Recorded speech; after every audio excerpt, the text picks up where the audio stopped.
Le Real Madrid prépare déjà son prochain gros coup sur le marché des transferts, et vous n'allez pas en croire vos yeux.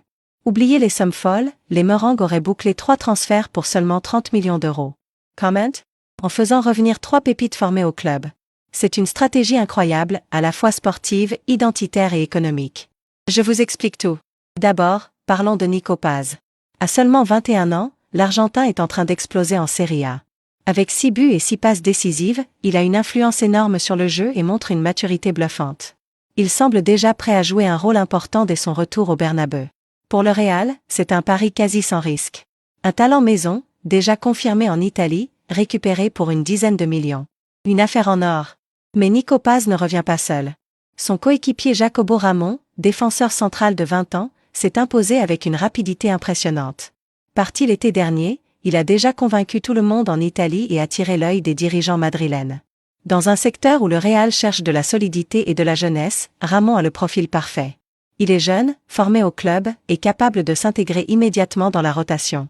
Et ce n'est pas fini. Le troisième homme, c'est Chema Andrés. Il a pris la direction de Stuttgart il y a quelques mois, et ses performances en Bundesliga sont déjà saluées par tous les observateurs. Adaptation express, régularité, et une marge de progression énorme. Le Real Madrid veut le rapatrier pour compléter son milieu de terrain. Et là encore, l'opération ne coûterait qu'une dizaine de millions. Faites le calcul, 3 joueurs, 3 retours pour seulement 30 millions d'euros. C'est une somme dérisoire sur le marché actuel, mais ça peut tout changer. Car au-delà du sportif, il y a une vraie volonté de renforcer l'identité du vestiaire avec des joueurs formés à la maison, capables de prendre la relève des légendes comme Nacho ou Lucas Vazquez. Et attention, ces 3 arrivées ne sont qu'une partie du plan. Le Real vise aussi des renforts majeurs. On parle d'un défenseur central de classe mondiale, avec Marc Guehi comme piste sérieuse, et d'un milieu de terrain. Vitinha reste un rêve, mais Hugh Smith apparaît comme une option plus réaliste.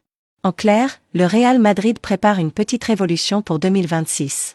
Entre gros renforts et retour à la maison, la direction veut transformer un vestiaire parfois critiqué pour son manque de travail et relancer une nouvelle dynamique. 3 pépites pour 30 millions, et des ambitions encore plus grandes à venir. Le Bernabeu pourrait bien vivre un été absolument décisif. Les terrains ne dorment jamais, et nous non plus. C'était Esprit Foot, abonnez-vous pour ne rien manquer de l'actualité foot.